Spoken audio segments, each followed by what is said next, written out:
સુરત જિલ્લાના અલપાડ તાલુકામાં ખેતી માટે જીવાદોરી સમાન સિંચાઈના પાણીનો પ્રશ્ન વિકરાળ બન્યો છે. નહેરના નવીનીકરણના બહાને 35 દિવસ સુધી પાણી બંધ રાખ્યા બાદ હવે જ્યારે રોટેશન શરૂ કરાયું છે ત્યારે છેવાડાના વિસ્તારોમાં પાણી ન પહોંચતા ખેડૂતો પાયમાલ થવાની ભીતિ સેવાઈ રહી છે. તંત્રની ઘોર બેદરકારી સામે રોષે ભરાયેલા બરબોધન અને આસપાસના ગામના ખેડૂતોએ આગામી ચૂંટણીના બહિષ્કારની ચીમકી ઉચ્ચારી છે. ખેડૂતોનો મુખ્ય આક્ષેપ છે કે મુખ્ય કેનાલ અને માઇનોર કેનાલનું લેવલ એક સરખું રાખવામાં આવ્યું નથી. ટેકનિકલ ખામીને કારણે મુખ્ય કેનાલમાં પાણી હોવા છતાં માઇનોર કેનાલમાં પાણી ચડતું નથી. પરિણામે રોટેશન પૂર્ણ થવા આવ્યું હોવા છતાં બરબોધન, તેના રાંગ, તેના અને પીજરંત જેવા ગામોના ખેડૂતો માત્ર સૂકી ભટ્ટ નહેરો જોઈ રહ્યા છે અને આ વિસ્તારના અંદાજે 800 વીઘાથી વધુ ખેતરોમાં ડાંગરનું વાવેતર કરવામાં આવ્યું છે. પાણીના અભાવે હાલ 90% ખેતરોમાં સિંચાઈ બાકી છે અને જમીનોમાં તિરાડો પડવા લાગી છે. આગામી 2-3 દિવસમાં પાણી નહીં મળે તો લાખો રૂપિયાનું બિયારણ અને મહેનત એળે જશે તેવો ડર ખેડૂતોને સતાવી રહ્યો છે. હોડી તાણે મજૂરો પણ વતન જવાની ભીતિ સેવાઈ રહી છે. રોટેશન પૂર્ણ થવાને આરે છે, જેથી આખી સિઝન ખેડૂતોની ફેલ જવાની શક્યતાઓ છે. બરબોધન ખાતે મોટી સંખ્યામાં એકઠા થયેલા ખેડૂતોએ સિંચાઈ વિભાગના અધિકારીઓ વિરુદ્ધ ભારે સૂત્રોચ્ચાર કર્યા હતા. ખેડૂતોએ આક્રોશ સાથે જણાવ્યું હતું કે 35 દિવસ સુધી નહેર સમારકામ માટે બંધ રાખી ત્યારે અમે સહકાર આપ્યો, પણ હવે જ્યારે પાકની પાણીની જરૂર છે ત્યારે અધિકારીઓ એસી ઓફિસમાં બેસી રહ્યા છે. અધિકારીઓ પોતાના કોન્ટ્રાક્ટ કે નાના માણસોને સ્થળ પર મોકલી આપે છે. નહેર નવીનીકરણ સમયે ખેડૂતોને માઇનોર કેનાલમાં મોટા ભૂંગળા મૂકવા રજૂઆત કરી હતી, પરંતુ ખેડૂતોની વાત ધાબે નહીં લેવામાં આવતા આજે તેલ વિસ્તારના ખેડૂતો સિંચાઈ પાણીથી વંચિત રહ્યા છે. જો અમને સિંચાઈનું પાણી નહીં મળે તો અમે આવનારી ચૂંટણીમાં મતદાનનો બહિષ્કાર કરશું. સામાન્ય રીતે નહેરના રોટેશનમાં છેવાડાના ગામોને અન્યાય થતો હોય છે, પરંતુ આ વખતે ટેકનિકલ લેવલિંગની સમસ્યાએ ખેડૂતોની કમર તોડી નાખી છે. મુખ્ય કેનાલ એ માઇનોર કેનાલ કરતાં ઘણી નીચી છે, જેના કારણે માઇનોર કેનાલમાં પાણી પૂરતા પ્રમાણમાં વહી રહ્યું નથી. ખેડૂતો રોજ સાથે જણાવી રહ્યા છે કે સિંચાઈ અધિકારીઓની સ્થળ મુલાકાતના અભાવને કારણે વિસ્તારના ખેડૂતોને કરોડો રૂપિયાનું નુકસાન થવાની ભીતિ સેવાઈ રહી છે. જી, આપનું નામ? મારું નામ સમીર કુમાર ડિંકરભાઈ પટેલ છે. હું હાલ ટેના ગામ પંચાયતમાં ડેપ્યુટી સરપંચ તરીકે સેવા આપું છું. સમીરભાઈ, શા માટે અહીંયા ખેડૂતો એકત્ર થવું પડ્યું છે? એનું પાછળનું કારણ શું છે મુખ્ય? અહીં ખેડૂતોને એકત્રિત થવાનું મુખ્ય કારણ પાણીનું છે. આપ જોઈ શકો છો, અહીં આવેલી મુખ્ય કેનાલ છે, મુખ્ય નહેર છે.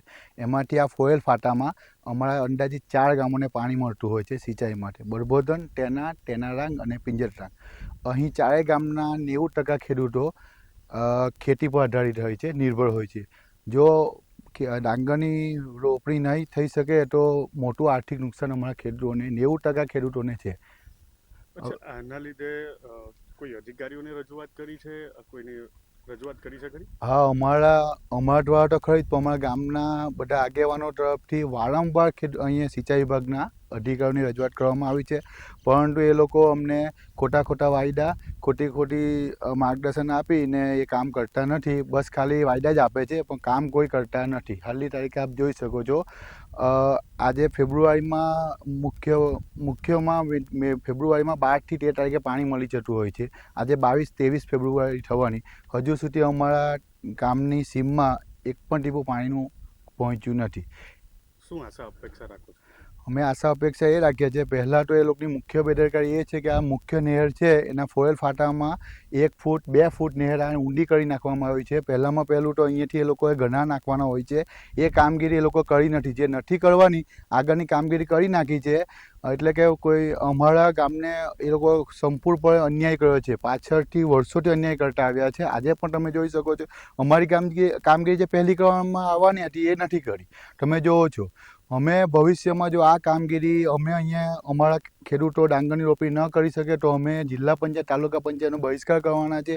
જો અમારું આ કામગીરી તાલુકા જિલ્લા ઇલેક્શન પહેલાં થઈ જાય આ કામગીરી, તો જ અમે ઇલેક્શન કરશું. નહીં તો અમે આ સંપૂર્ણપણે અમારા ગામવાળાનું કહેવું છે કે અમે બહિષ્કાર કરવાના છે. એનું મુખ્ય કારણ છે વારંવાર અમને દર વર્ષે અમારા ખેડૂતોની દયનીય હાલત કફોડી હાલત થઈ જાય છે અને અન્યાય થાય છે. હવે અમે અન્યાય સામે અવાજ ઉઠાવવા માટે જાગૃત છીએ. અમે હવે ક્યારે પણ અમે અન્યાય સહન કરવાના નથી અને અમે એકી સાથે બધા ખેડૂતો આંદોલન પર જરૂર પડે તો કરીશું. અને હું આપના માધ્યમથી એ જણાવવા માગું છું, માનનીય મંત્રી શ્રી ઈશ્વરભાઈ ઠાકોરભાઈ પટેલે સાહેબ, આપનું નામ ખૂબ જ લોકપ્રિય છે. પાણી બાબતે આપ સારું એવું આપણું નામ છે સાહેબ. અમારા ગામ તરફથી આપને 2 હાથ જોઈને નમ્ર વિનંતી છે સાહેબ. અમારું આજનો પ્રશ્ન છે એ પ્રશ્નને વાંચ્યા આપી આપ અહીંના અધિકારીઓને કડક સૂચનામાં આદેશ આપો કે અહીંયાના તેના 4 ગામોને પાણી હજુ સુધી નથી મળ્યું, તો એ બાબતે પાણી મળે, અમારું ડાંગરની રોપણી થાય તો અમારા ખેડૂતોને આર્થિક નુકસાન બચી જાય. મારું નામ ભાવેશ કુમાર દિનેશભાઈ છે. હું હાલ ઓલપાડ તાલુકાના ટેનાણા ગામનો રહેવાસી છું. ભાઈ, શું કહેશો, તમારા વિસ્તારમાં કેટલા વીંગામાં ખેતી થાય છે? હાલ કેવી પરિસ્થિતિ છે? અમારા વિસ્તારમાં આશરે 700 થી 800 વીંગા જેટલી ખેતી થાય છે અને અમારા આ જે 4 ગામો છે એમાંથી 90% લોકો ખેતી પર ડાંગર પર જીવિત છે હાલમાં. અત્યારે કઈ રીતે પરિસ્થિતિ સર્જાઈ? અત્યારે એટલી પરિસ્થિતિ છે કે હાલમાં નહેરનું પાણી લગભગ 12 તારીખની આસપાસ આવી ગયું હતું અને હાલમાં અમારે જે ફોરેલ ફાટા પર અત્યાર સુધીમાં ટીપું પાણી આવ્યું નથી અને આ પ્રશ્ન અમારા વર્ષોથી જ છે, એનું કોઈ નિરાકરણ અત્યાર સુધી કોઈ આવ્યું જ નથી. અને અમારી એક જ માંગ છે, અધિકારીઓશ્રીઓ અમારો કોઈ જવાબ સાંભળતા નથી. એ લોકોના કોન્ટ્રાક્ટના માણસોને અહીંયા મોકલે છે અને એ લોકોની રીતે કોઈ ખેડૂતોને મળતા પણ નથી. આવીને એ લોકોનું કામ કરીને ચાલ્યા જાય છે, કોઈને કંઈ કહેતા જ નથી. શું આશા અપેક્ષા રાખો છો? અમારી એક જ અપેક્ષા છે કે પહેલાં તો અમારું આ જે વિસ્તાર છે, પહેલાં તો આ ખેતી આધારિત વિસ્તાર છે. અમારે બસ એક જ અપેક્ષા છે કે આ અમારું ખેડૂતોની બધી માંગ સંતોષાય, બસ આ જ એક અમારી અપેક્ષા છે. મારું નામ જિગ્નેશ કુમાર પરસોત્તમભાઈ છે. હું ટેના ગામના જે રીતે રોટેશન લંબાયું હતું, ત્યારબાદ હવે પાણી નથી મળી રહ્યું, મજૂરનો પ્રશ્ન ઊભો થશે અને સાથે સાથે જે સિંચાઈ માટે જે પાક લેવાનો તેની પણ મુદ્દત લંબાશે. કેવી અસરો થશે એનાથી? ખેડૂતોને નહેરનું પાણી 5 તારીખથી છોડી દીધેલું છે. આજે 22 થી 23 તારીખ થઈ જાય પણ હજુ પણ કોઈ પણ કેનલની ઓલપાડ તાલુકાના અનેક ગામોમાં પાણીની ખૂબ તકલીફ છે. અત્યારે કેનલોમાં કંઈ પાણી જોવા મળતું નથી. કારણ શું? કારણ એનું એ છે કે નહેરના જે મેઇન બધા ભૂંગળાઓ રાખેલા છે ને જે અમારી પટ્ટી પર છે ટેના ગામ, પિંજરડાંગ કે આટલે ટેના, એનું લેવલ ખૂબ ઊંચું છે નહેરનું અને દરેક ભૂંગળાઓ ચોકઅપ થઈ ગયેલા છે. સિંચાઈ બાકી છે? પાક લેવાનું બાકી છે? વાવેતર શું કારણ? વાવેતર અમારી બાજુ હજુ 10% પર વાવેતર કોઈનું થયું નથી અને પાકમાં ખૂબ લેટ થઈ ગયું છે. મજૂરોની હાલત કેવી રીતે? મજૂરોને એ લોકો ઓળી કરવા જવાના છે તો દરેક મજૂરો ચાલ્યા ગયા આવીને પાછા. કેવી તકલીફો થશે?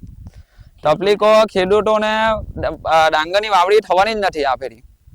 એટલે આખી સિઝન ફેલ થશે. સિઝન ફેલ થવાની છે. અનેક પાકોની શેરડીથી માનીને કોઈ પણ વાવડી થવાની જ નથી.